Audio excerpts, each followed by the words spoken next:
the Assembly will hear an address by His Excellency Donald Trump, President of the United States of America. I request protocol to escort His Excellency.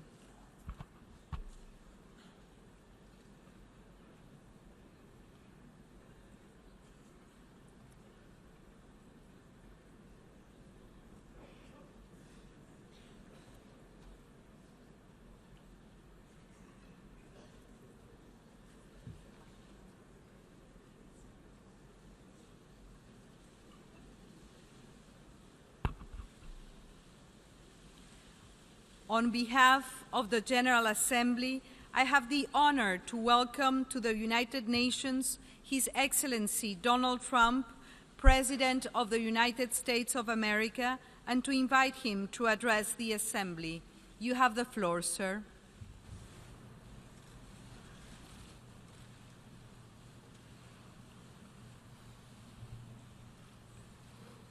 Madam President, Mr. Secretary General, world leaders, ambassadors, and distinguished delegates, 1 year ago I stood before you for the first time in this grand hall.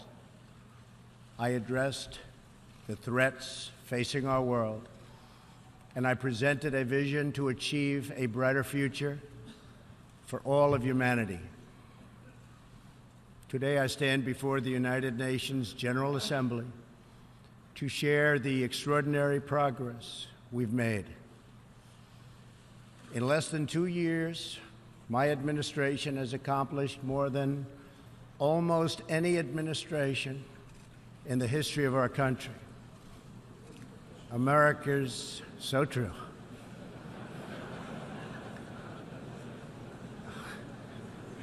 Didn't expect that reaction, but that's okay.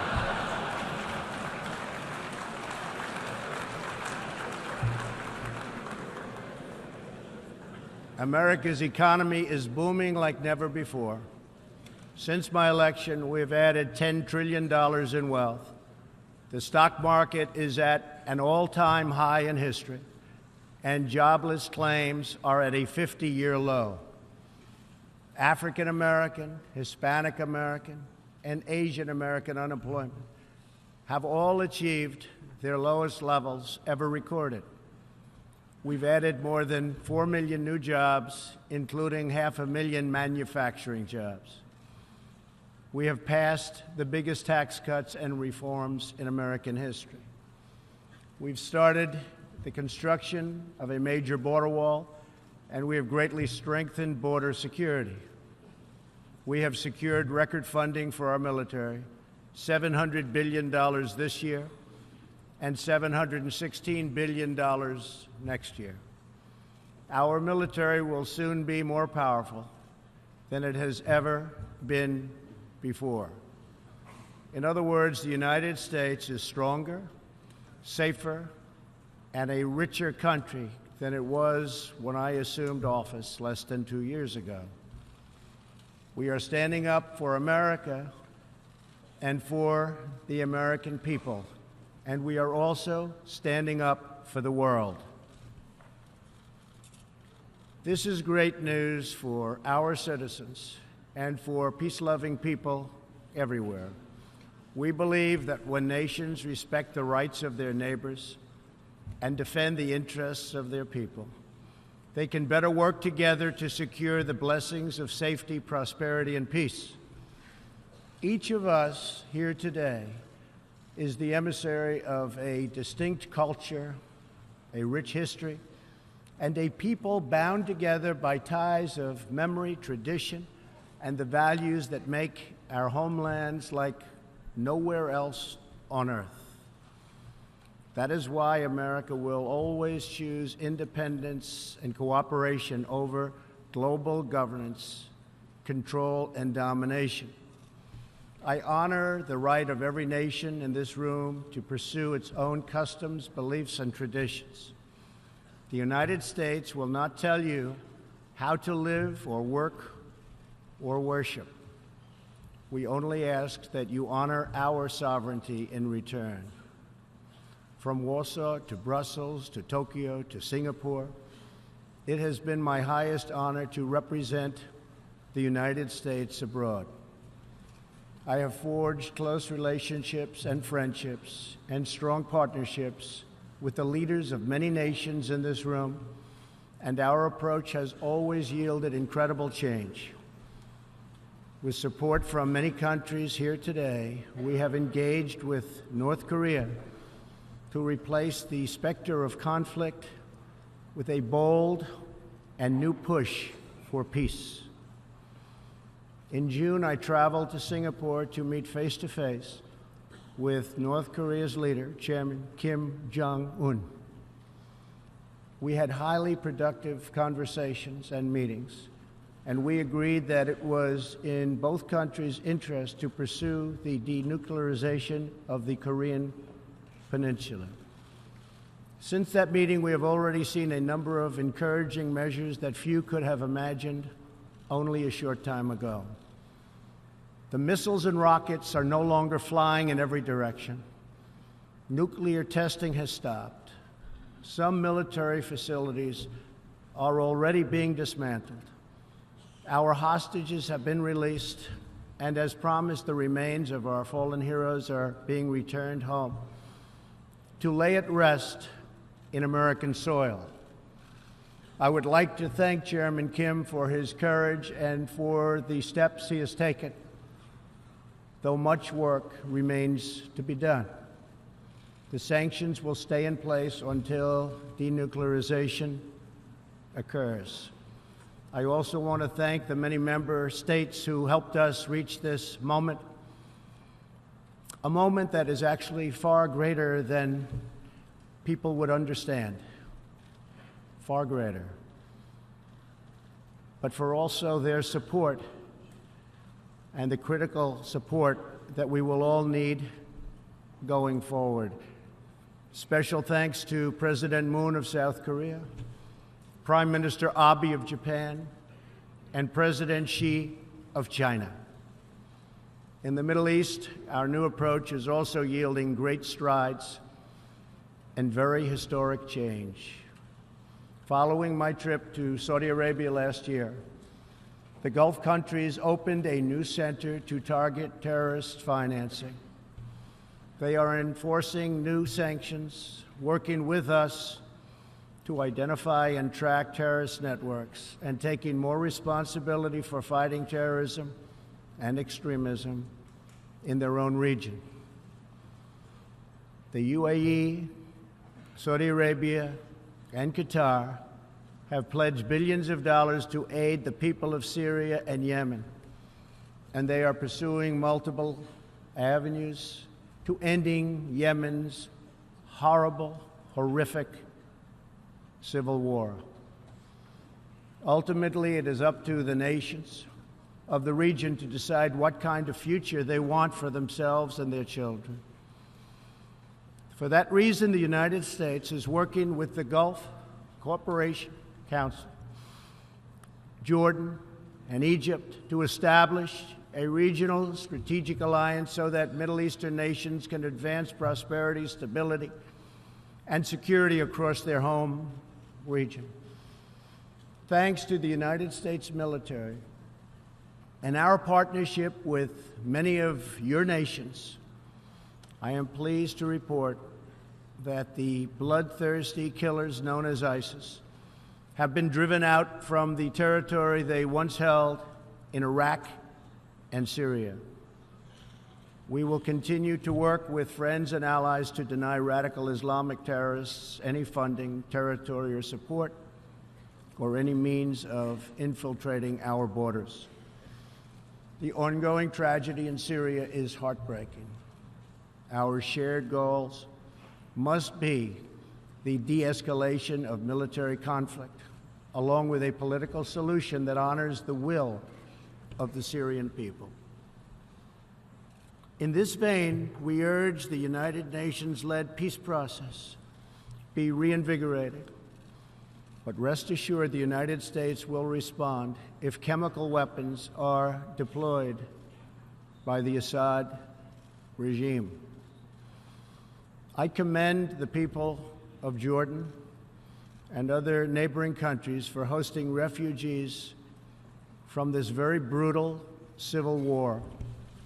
As we see in Jordan, the most compassionate policy is to place refugees as close to their homes as possible, to ease their eventual return to be part of the rebuilding process. This approach also stretches finite resources to help far more people, increasing the impact of every dollar spent. Every solution to the humanitarian crisis in Syria must also include a strategy to address the brutal regime that has fueled and financed it, the corrupt dictatorship in Iran.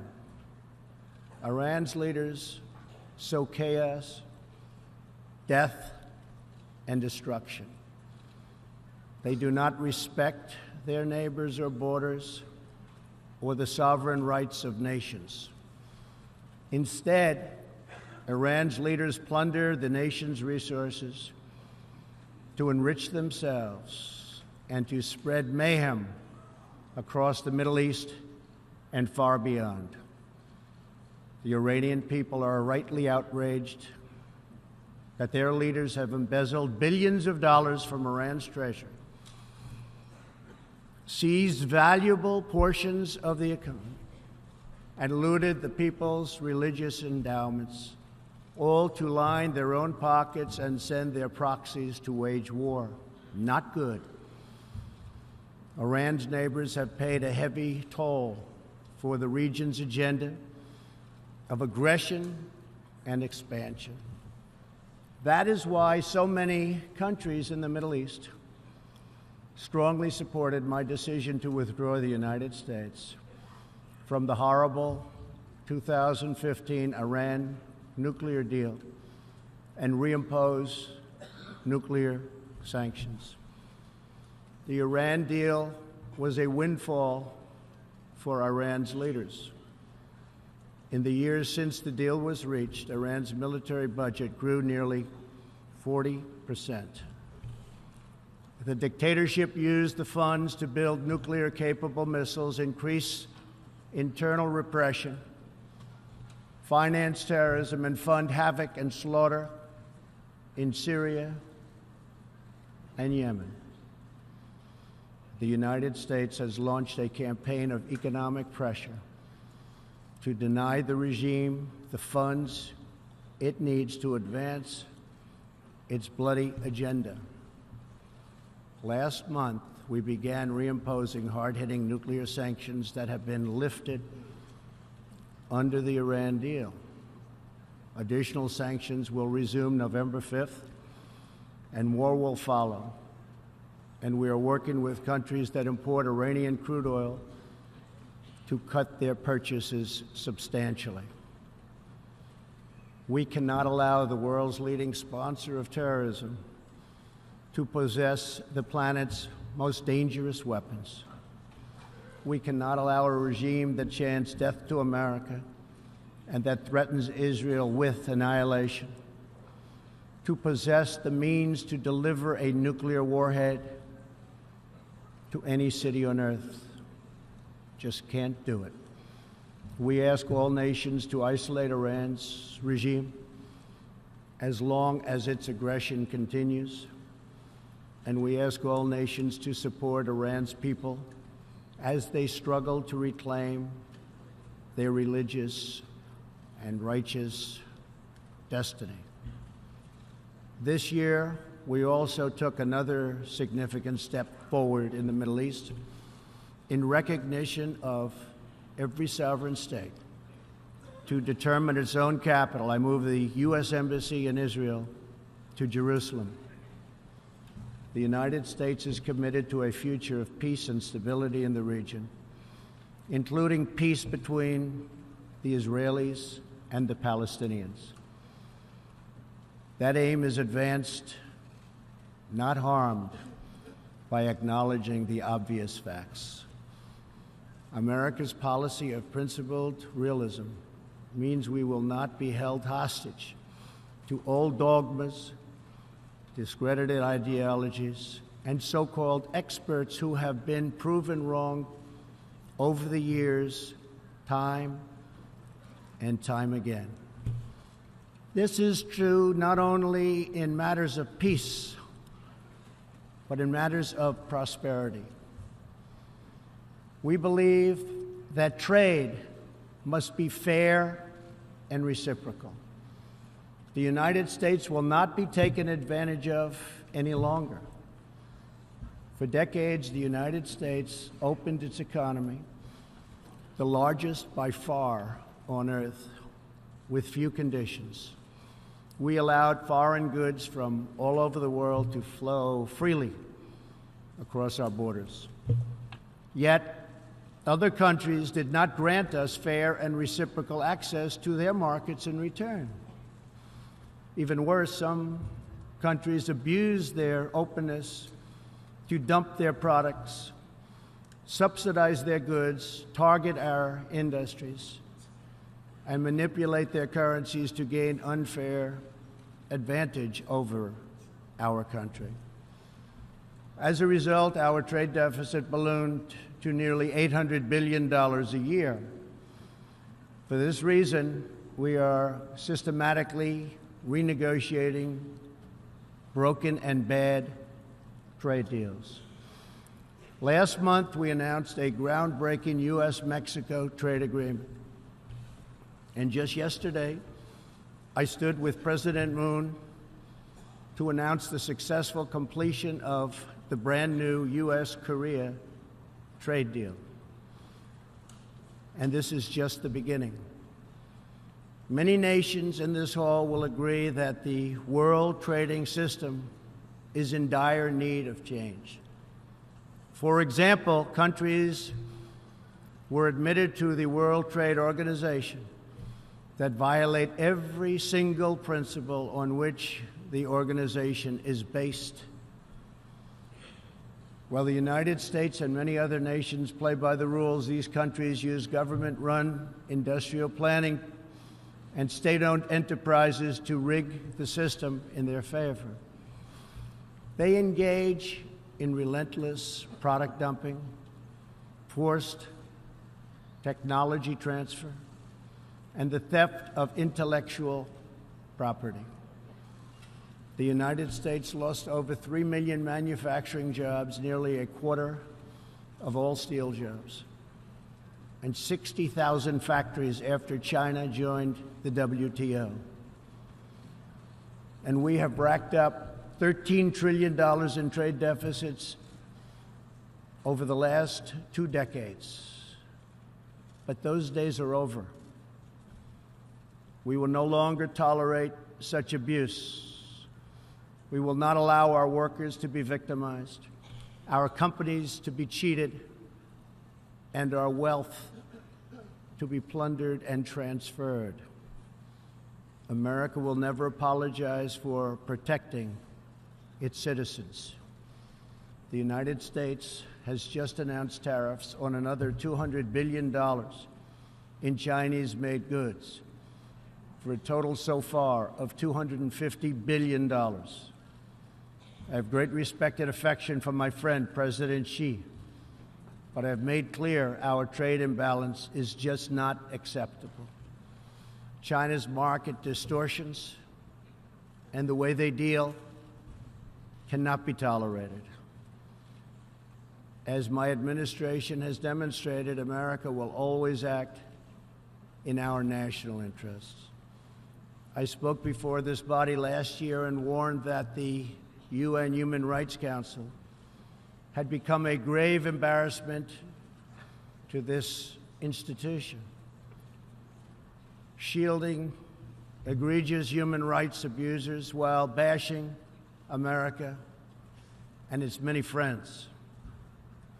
Our ambassador to the United Nations, Nikki Haley, laid out a clear agenda for reform, but despite reported and repeated warnings, no action at all was taken. So the United States took the only responsible course. We withdrew from the Human Rights Council and we will not return until real reform is enacted. For similar reasons, the United States will provide no support in recognition to the International Criminal Court. As far as America is concerned, the ICC has no jurisdiction, no legitimacy, and no authority. The ICC claims near universal jurisdiction over the citizens of every country, violating all principles of justice, fairness, and due process. We will never surrender America's sovereignty to an unelected, unaccountable global bureaucracy. America is governed by Americans. We reject the ideology of globalism, and we embrace the doctrine of patriotism. Around the world, responsible nations must defend against threats to sovereignty, not just from global governments, but also from other new forms of coercion and domination.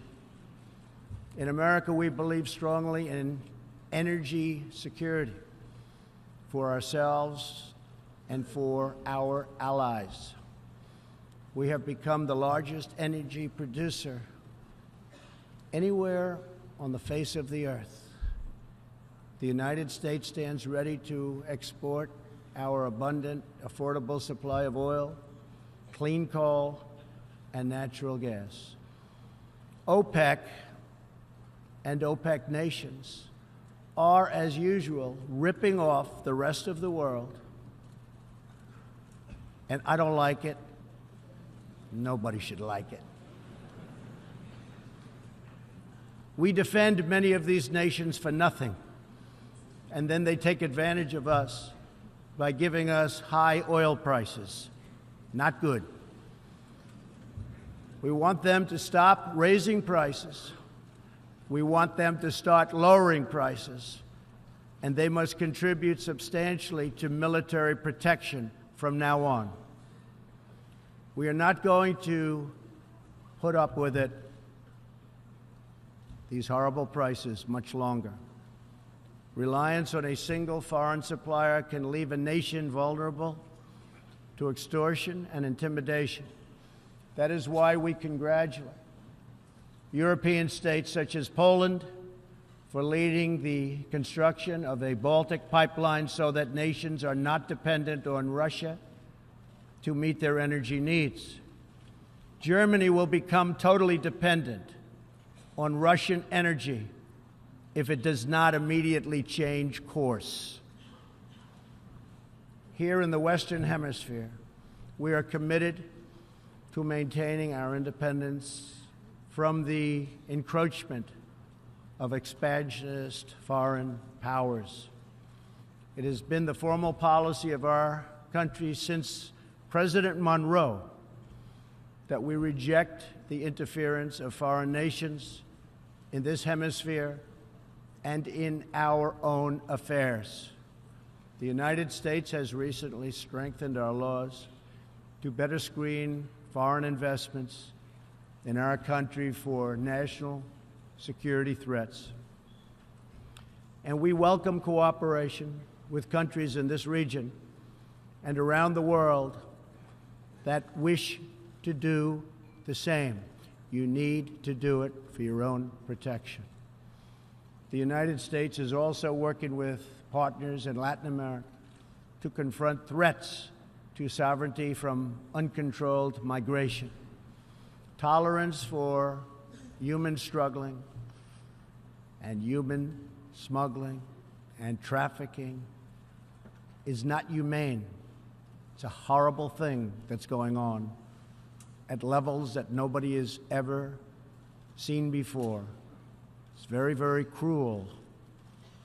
Illegal immigration funds, criminal networks, ruthless gangs, and the flow of deadly drugs. Illegal immigration exploits vulnerable populations, hurts hardworking citizens, and has produced a vicious cycle of crime, violence, and poverty. Only by upholding national borders destroying criminal gangs, can we break this cycle and establish a real foundation for prosperity. We recognize the right of every nation in this room to set its own immigration policy in accordance with its national interests, just as we ask other countries to respect our own right to do the same, which we are doing. That is one reason the United States will not participate in the new Global Compact on Migration. Migration should not be governed by an international body unaccountable to our own citizens. Ultimately, the only long-term solution to the migration crisis is to help people build more hopeful futures in their home countries, make their countries great again. Currently, we are witnessing a human tragedy, as an example, in Venezuela. More than 2 million people have fled the anguish inflicted by the socialist Maduro regime and its Cuban sponsors. Not long ago, Venezuela was one of the richest countries on earth. Today, socialism has bankrupted the oil-rich nation and driven its people into abject poverty.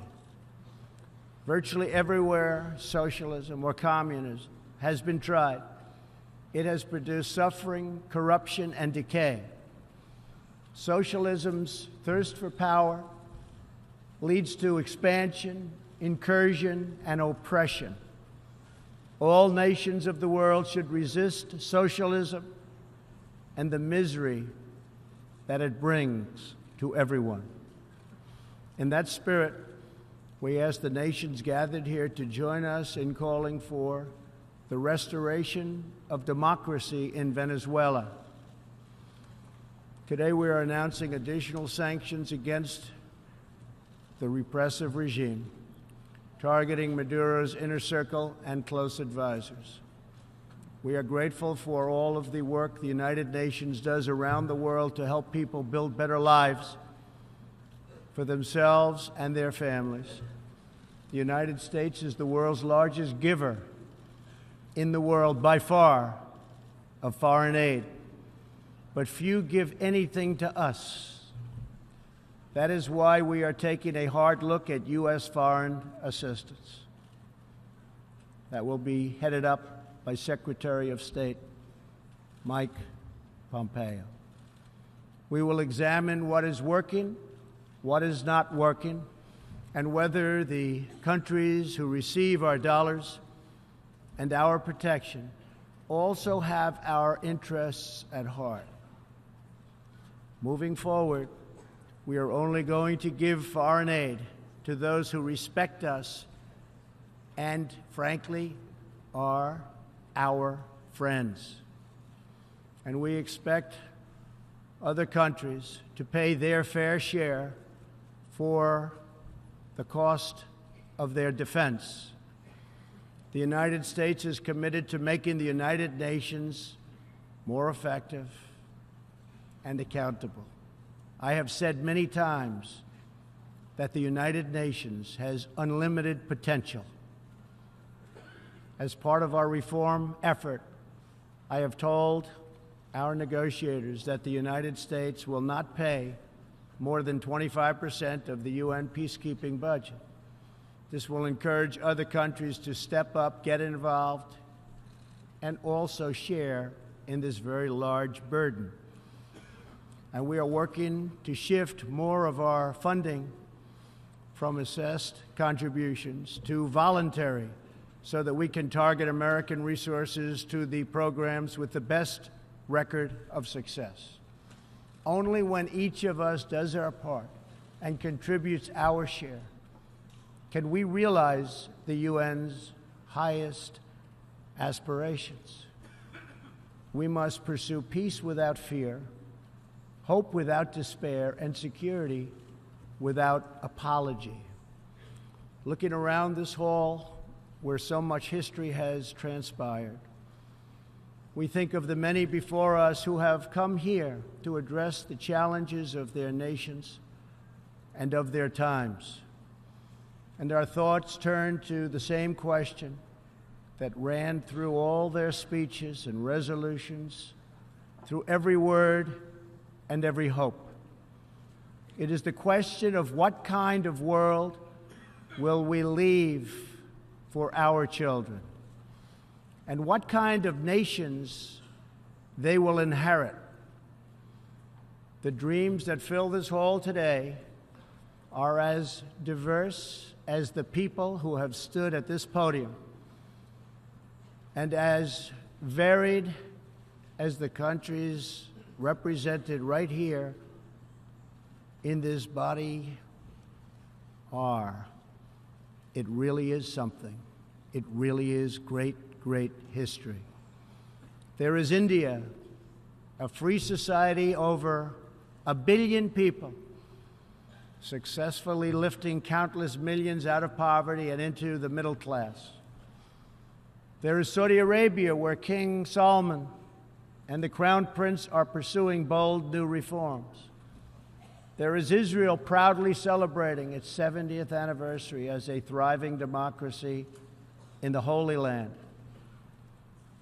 In Poland, the great people are standing up for their independence, their security, and their sovereignty. Many countries are pursuing their own unique visions, building their own hopeful futures, and chasing their own wonderful dreams of destiny, of legacy, and of a home. The whole world is richer.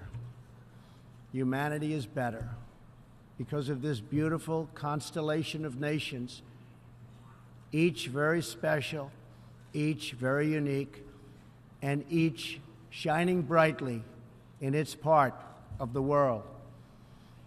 In each one, we see awesome promise of a people bound together by a shared past and working toward a common future. As for Americans, we know what kind of future we want for ourselves. We know what kind of a nation America must always be. In America, we believe in the majesty of freedom and the dignity of the individual. We believe in self-government and the rule of law. And we prize the culture that sustains our liberty, a culture built on strong families, deep faith, and fierce independence. We celebrate our heroes. We treasure our traditions. And above all, we love our country. Inside everyone in this great chamber today, and everyone listening all around the globe, there is the heart of a patriot that feels the same powerful love for your nation, the same intense loyalty to your homeland. The passion that burns in the hearts of patriots and the souls of nations has inspired reform and revolution, sacrifice and selflessness, scientific breakthroughs, and magnificent works of art. Our task is not to erase it, but to embrace it, to build with it, to draw on its ancient wisdom, and to find within it the will to make our nations greater, our region safer, and the world better. To unleash this incredible potential in our people, we must defend the foundations that make it all possible. Sovereign and independent nations are the only vehicle where freedom has ever survived, democracy has ever endured, or peace has ever prospered. And so we must protect our sovereignty and our cherished independence above all.